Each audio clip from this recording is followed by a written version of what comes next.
DAV class 7 के social science के chapter 1 जिसका टाइटल है कंपोनेंट्स ऑफ इन्वायरमेंट। सो आज हम लोग इसका चैप्टर स्टडी करने वाले हैं।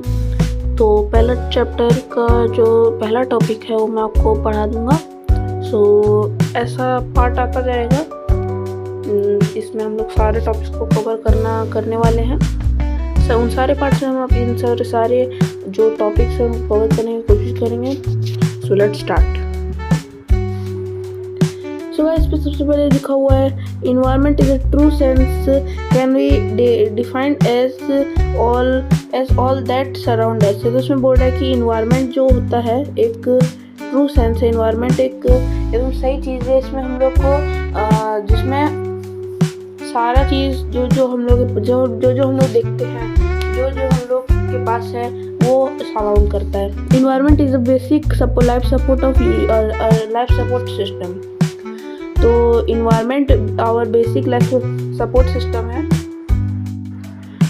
तो लाइफ सपोर्ट सिस्टम है, तो इसमें बोल रहा है कि हम लोग का एक लाइफ सपोर्ट सिस्टम है इन्वायरमेंट, जो हम लोग को प्रोवाइड करता है ब्रेथ, एयर जो हम लोग सांस लेते हैं, वाटर जो हम लोग पीते हैं, फूड जो हम लोग खाते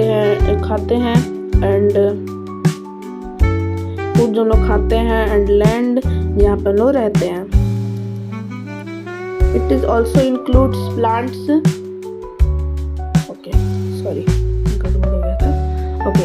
It includes plants, animals, and in large variety of man-made things which are necessary for living. So जो plants होता है वो बहुत important होता है, मतलब जो ये तो इसमें बोला है कि जो हम लोग का जो कंपोनेंट जो हम लोग का इन्वायरमेंट रहता है वो कहते हैं प्लांट्स को अपने अंदर इंक्लूड करता है, जो मैन मेड थिंग्स जो हम लोग का जीने के लिए बहुत ही ज़रूरी है। Thus the environment has both natural and man-made element। तो नेचुरल मैन मेड एलिमेंट है। Natural environment can be further bifurcated as two groups: is physical environment and biological environment। So ये बहुत इंपॉर्टेंट क्वेश्चन है, exam में definitely आएगा।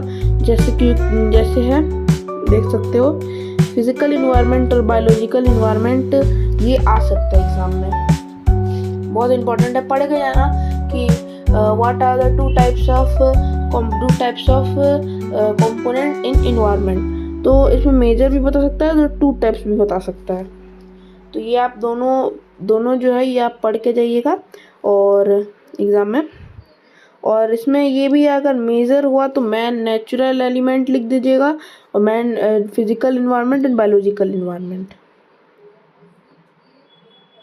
The physical environment includes all non-living things like land, water and air. The biological environment includes all living things। जो physical environment होता है वो अपने अंदर सिर्फ नॉन लिविंग थिंग्स ही इंक्लूड कर पाता है, और जो बायोलॉजिकल होता है इन्वायरमेंट होता है वो अपने अंदर जो लिविंग थिंग्स जैसे कि प्लांट, एनिमल एंड मैन, उसको मतलब मैन जो हम लोग रहते हैं और प्लांट एनिमल जो है उसी को इंक्लूड करता है बस। उसके बाद लिखा हुआ है कि man is the most important component of the biological environment. ये बोल रहा है कि मैन बहुत इम्पॉर्टेंट कंपोनेंट है बायोलॉजिकल इन्वायरमेंट का, क्योंकि हम लोग के बिना तो कुछ असंभव ही नहीं है। जैसे कि हम लोग बहुत कुछ रहता है ना, जैसे कि हम लोग को satisfied required needs of the both parts of the group of environment. इन दोनों को बहुत ज़रूरी पड़ती है हम लोग रह के रहना। चलिए हम लोग नेक्स्ट पार्ट पे चलते हैं। तो अगर यहाँ तक आपको कुछ भी समझ आया हो तो इस चैनल को सब्सक्राइब कर देना, और अगर ज़रा सी मज़ा आ रहा हो तो इस वीडियो को लाइक कर हमारे जो बेल आइकन है उसको भी प्रेस कर देना।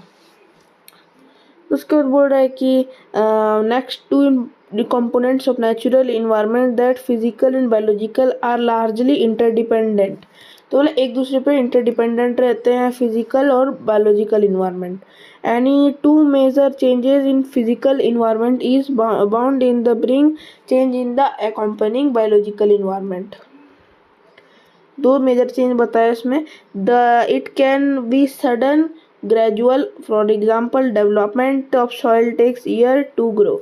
मतलब डेवलपमेंट्स ऑफ ईयर जो मतलब डेवलपमेंट ऑफ द सॉइल होता है ना, वो बहुत सबको बहुत ईयर बहुत टाइम पीरियड ऑफ टाइम लगता है इसको सेल को मतलब सॉइल को take together can not be visible. हाँ, तो सॉइल को बनने के लिए बहुत साल का बहुत टाइम पीरियड लगता है जो लोग देखते हैं। Our on the other hand some changes are very sudden and some changes are occurrence of earthquake and volcano.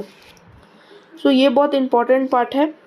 तो इसमें ये बताना चाह रहा है कि जो अपना अर्थक्वेक और वॉल्केनो है ना, वो सडन चेंज है, ये अचानक ही हो जाता है।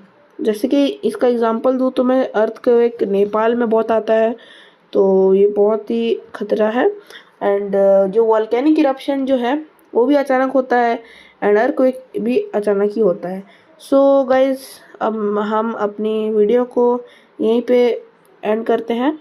सो आपको कैसा लगा वीडियो? तो नेक्स्ट हम लोग का टॉपिक है ये, हम लोग का नेक्स्ट टॉपिक है 4 स्फीयर्स ऑफ इन्वायरमेंट। तो ये बहुत इंपॉर्टेंट टॉपिक है, इसको हम लोग नेक्स्ट पार्ट में पढ़ेंगे। सो आपको कैसा लगा वीडियो? अच्छा लगा तो इस वीडियो को लाइक करके चैनल को सब्सक्राइब कर देना। So thank you, till then take care, peace out.